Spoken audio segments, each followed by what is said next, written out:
Textbook 2, Chapter 1, Methodological Approach. Methodological approach. Methodological approach is the study of everyday life. For example, eating, bathing, dressing. These are things that we do on a daily basis. It includes also mental exercises such as reading, talking, writing. Everyday life is like a routine. We tend to follow a schedule or sequence every day, full of challenges, surprises. Sociology is a study of society. What makes society, what sustains society, and what changes society. Observation and experience. When using the methodological approach, it is important to use observation and experience. Observation and experience are tools used to store information about our everyday life. Experience is larger and more general. For example, it provides background against our observations. The subject of everyday life, observation and experiences, a person that processes specific characteristics, lives in a particular social setting, and owns level of proficiencies. For example, a well-trained individual is likely to work in an air-conditioned office, whereas an individual with little to no education will work in labor in an environment with exposure to various natural and unnatural hazards. The importance of this is that individuals usually divide and differentiate by levels of education, categories of employment, amounts of income, and standards of living or lifestyles. Due to social settings, many people are only familiar with their own social setting. The only way others experience different social settings is when cross-observed settings take place, which is due to change in one's life or way of work. Attainment and proficiency of observational skills. Observational skills contribute to the attainment of skills. For example, age, maturity, training, and occupation. It is also achieved by progressing through profession, lifestyle, and social environment. The aspects of life that can be tackled by acquired skills would be quality, justice, meaningful, quality, insufficiency, and significance. The object. The object of observation and experience can be people, things, and their interconnections at particular times in specific settings. For example, a member of an ethnic minority, a resident making trouble in a local community, a developed country taking advantage of an undeveloped nation in the world, and a particular case of discrimination or victimization. They are all examples of objects under observation and in experience by individuals from society to society. The object is by definition in itself and by itself. In other words, it exists in independence from any subject of observation and experience. For example, a white person remains white whether he or she is being observed. In effect, however, an object is often inseparable from the subject it involves. The process. Observation and experience in everyday life are participant-centered. They begin, stay, and end up with everyday life participants. When non-participant observation is designed, it still has to be implemented with individual participants through their specific activities in different everyday life settings.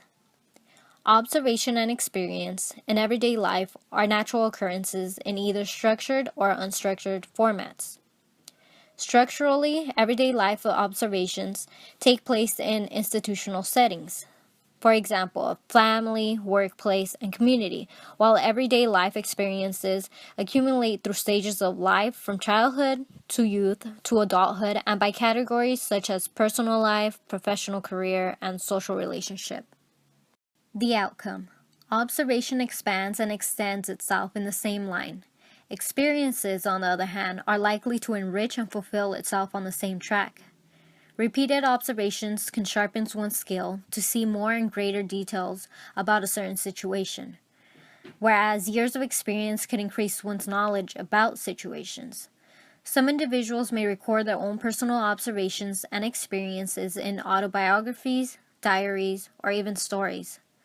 Once these records are shared throughout society, individuals act will then translate these into social consequences. Also, people end up learning from each other with the goal of becoming better everyday life observers. Hello, my name is Thomas, and I'm going to be talking about the general. Observation is an essential part of everyday life.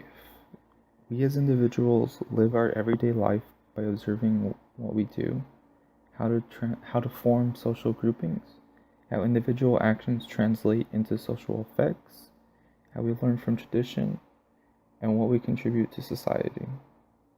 Studying everyday life, however, depends on observation. Participant observation exposes the details of everyday life as the subject lives it, whereas non-participant observation reveals the nuisances of everyday life as it is led by the object. Experiences also emerge from everyday life, such as people experiencing life as it unfolds throughout day-to-day routines. It is said that no experience exists without life, but life does become richer and more meaningful only through experiences. Also, observations of different incidences and situations can add to one's experience, which can make oneself a higher skilled observer. Referencing and reflection slash subject. Anyone who lives qualifies as a subject of referencing and reflection, but they need an experience before one can reflect upon any particular incident, referencing one thing to another in the general background of experience. Building experience as they apply their growing sense to observe things in the environment. Several factors that affect people's ability for referencing and reflection include education. It teaches students analyzing, reasoning, and generalizing skills. There's age, which is a larger inventory of knowing things for association, comparison, and reflection. Then there's also, and finally, occupation slash individual lifestyle. Some types of work and lifestyle may prompt people to search for certain connection among things in the world. Someone discriminates against someone else's, one's group or society, and even the world or human civilizations if they take more than they contribute over their lifetime. The object. When it comes to an object, referencing and reflection define the object's meaning, calculate its value, and determine its significance when compared to similar objects. For example, the experience of driving a certain vehicle can be compared to the experience of a different person driving the exact same vehicle.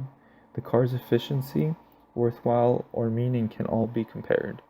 When it comes to a person's being the focus as an object, reference and reflection are to evaluate the person's acts and actions, status and position.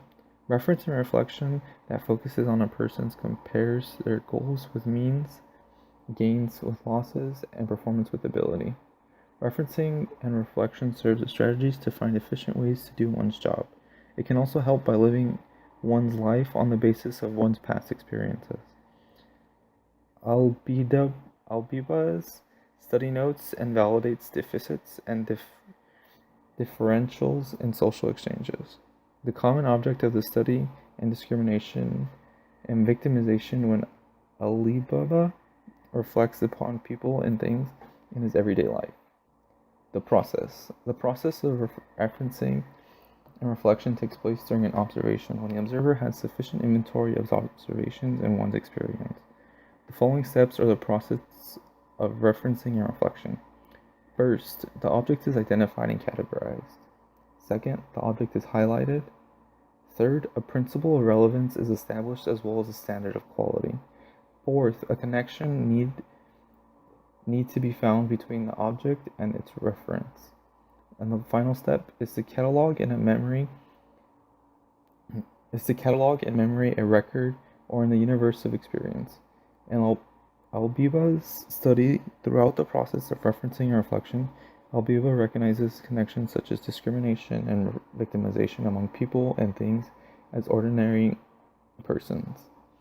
Although there is a common sense, discoveries from reference and reflection in people's everyday lives, such as setting goals, assuming attitudes, etc., sociologists add to human knowledge which involve anchoring, framing, comparing, contrasting, and other procedures. The outcome. The general outcome of referencing is connection. Strong or weak, direct or indirect, associational or correlational, and phenomenal or structural. Reflections move beyond connection and generates inferential knowledge in different forms. Rules, patterns, and trends from frequent, repetitive, or common occurrences, or connections direct and guide future acts and actions. However, specific incidents or situations can feature light shed by general laws or showcase learning deducted from universal principles. Importantly, reflection sharpen observations, expand the horizon of referencing, exercise thinking, deepens understanding, and enriches overall experience in everyday life. In the general section, referencing and reflection are part of the thinking process for humans in everyday life. Through referencing, people place things in different categories or levels in terms of meanings or significance. Through reflection, people make comparisons and contrasts, find patterns and rules, and fine-tune strategies and tactics. Referencing and reflection are extremely important means and methods people use to adapt to their environment. When looking at a social research, referencing and reflection can be applied as crucial methodological approaches or instruments separately or in combination. Referencing and reflection are key elements in both sociological imagination and critical thinking. In the case selection and analysis section, everyday life offers infinite people, things, and connections for research. This study follows an everyday life person, Ali Baba, through different things he does, different people he encounters, different groupings he belongs to, and different arenas he reaches, to witness how one individual, group, or even thing may consciously or inadvertently take advantage of another in their mutual interaction. In the case section, cases presented in this study are labeled situations. Each case involves a setting or context, criterion or assumption, comparison or contrast, analysis, or a treatment. Depending on people and their mindsets, interests, or experiences, some situations can be more conspicuous, common, meaningful, or important than others. However, one obvious thing for sure is that many more similar situations can be identified to illustrate that imbalance may occur instantly and constantly in social change, making one an unjust gainer and another a potential loser. In the setting section, settings refer to the physical space in which or the time frame by which a case takes place. Examples of a physical setting include home, workplace, profession, community, country, world where people are likely to frequent or stay when they go about their everyday life. Examples of time setting include days, weeks, months, years, stages of human development individuals have to pass by or move through as they take their everyday life journey from birth to death.